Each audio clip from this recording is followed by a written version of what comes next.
ఫిరాయింపు ఎమ్మెల్యేల అనర్హత పిటిషన్లపై సుప్రీంకోర్టు తీర్పుని తెలంగాణ కాంగ్రెస్ నేతలు స్వాగతించారు. ఉప ఎన్నికలు వస్తే ఎదుర్కొనేందుకు కాంగ్రెస్ సిద్ధమని, సీఎం రేవంత్ నాయకత్వంలో అన్ని సీట్లు గెలుస్తామని కాంగ్రెస్ ఎంపీ అనిల్ కుమార్ యాదవ్ అన్నారు.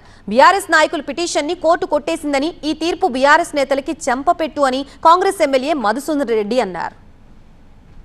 సుప్రీంకోర్టు తీర్పుని మేము అంటే జనరల్గా పొలిటికల్గా కూడా అంటే స్వాగతిస్తున్నాం. ఎందుకంటే స్పీకర్ పొజిషన్లో ఆయన తీసుకోవాల్సిన డిసిజన్ ఆయన తీసుకుంటాడు. వెయిట్ పడినా కూడా కాంగ్రెస్ పార్టీ తరఫున 100% మా నాయకత్వం, మా నాయకుడు రేవంత్ రెడ్డి గారి నాయకత్వంలో 100% మళ్ళీ ఇవన్నీ సీట్లు మేమే గెలుస్తామని మాకు పూర్తి నమ్మకం ఉంది. స్పీకర్ నిర్ణయం తీసుకున్న దాన్ని బట్టి కాంగ్రెస్ పార్టీ కట్టుబడి ఉంటుంది.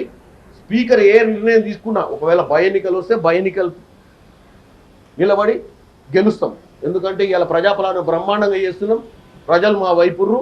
వీళ్ళు ఏదో 2024 దాకా 2028, 2029లో తొడగొడతామంటారు కదా, వాళ్ళకు కూడా మంచి అవకాశం. వాళ్ళ పదవులు రద్దు అవుతున్నాయి, ఉప ఎన్నికలు వస్తున్నాయి చెప్పని పగటి కళలు కన్నటువంటి వాళ్ళు 10 సంవత్సరాలు బీఆర్ఎస్ పార్టీ అధికారం ఉన్నప్పుడు వాళ్ళ విధానం నచ్చక వాళ్ళ పార్టీ నుంచి వెళ్లిపోయినటువంటి వారి శాసనసభ్యత్వం రద్దు చేపిస్తామని, వాళ్ళ శాసనసభ్యత్వం రద్దు అయిపోయిన ఉప ఎన్నికలకే మీ సిద్ధమని ఏదైతే ప్రచారాలు చేసినటువంటి వాళ్ళకి ఈరోజు మేము మొదటి చేస్తున్నాం. మాకు న్యాయస్థానాలంటే గౌరవం ఉంది.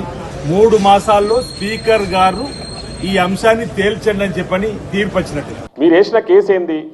10 మంది ఎమ్మెల్యేలను డిస్క్వాలిఫై చేయాలని చెప్పి వేసిర్రు. మేము డిస్క్వాలిఫై చేయలేము అని తీర్పు ఇచ్చారు. అంటే అర్థమైంది, అది ఎవరికి అనుకూలంగా ఇచ్చిన తీర్పు? మీరు వేసిన కేసు కొట్టేసినట్టే కదా. సింపుల్ లాజిక్ అది.